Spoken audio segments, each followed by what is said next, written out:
السلام عليكم ورحمة الله وبركاته، متابعين تربية الطيور مع الحواوشي. أهلا وسهلا بكم. طبعا ده تاني فيديو لينا من المملكة العربية السعودية. هنوريكم دلوقتي ده نظام جديد في تصميم الحظائر أو تصميم عنابر الدواجن. طبعا احنا كنا اتكلمنا في بيتها اللي هو عامل زي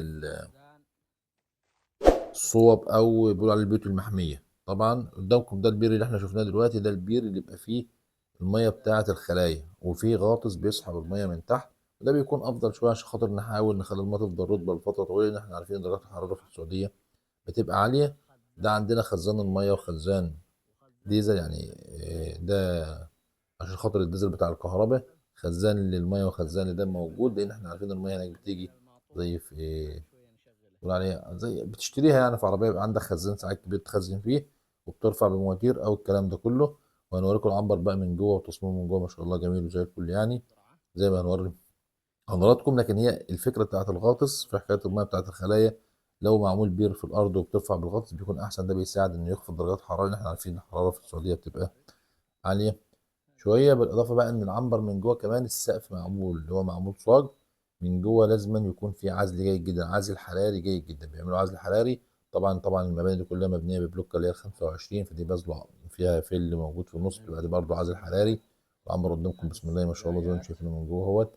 طبعا هنا في ناس مركبه اللي هي سيئات الجامبو والعلافات مفيش فيها مشكله، بس هي في ناس مركبه هنا سيئات الجامبو، وفي الاغلبيه هناك بتبقى بترحب او بتفضل دايما النبل، لان النبل بيبقى موفر في الميه. لان زي ما قلت لكم الميه انت بتشتري الميه خزانات والكلام ده كله عشان تحافظ او تقلل استهلاك الميه او تحافظ على الميه، لان سيئات الجامبو دي في الغسيل وكل شويه التطهير والتنظيف والكلام ده كله بتهدر ميه كتير معانا.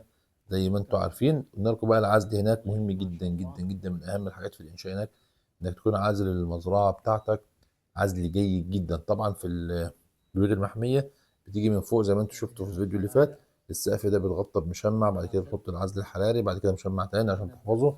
طبعا انا دلوقتي الهيتر ده تقريبا ما شاء الله هيتر 100 متر يعني، ما شاء الله يعني كفايه على المكان، لان العنبر ده تقريبا 50 في 12 بيشيل 11000 في الدورة يعني. ما شاء الله شغل كويس وشغل تمام وجميل جدا. وهناك زي ما قلنا لحضراتكم ان الدورات هناك بتطلع بسرعة ما بتغيبش يعني. دورة هناك تقريبا من 25 يوم، وممكن يكون أقل من كده كمان لو الدنيا معاك كويسة والتحويل كويس والدنيا تمام.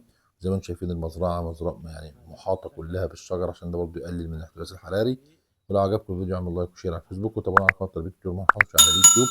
اللي عنده أي استفسار عن أي شيء ممكن يبعت لنا، واحنا بنجاوب على كل الناس في التعليقات. والسلام عليكم ورحمة الله وبركاته.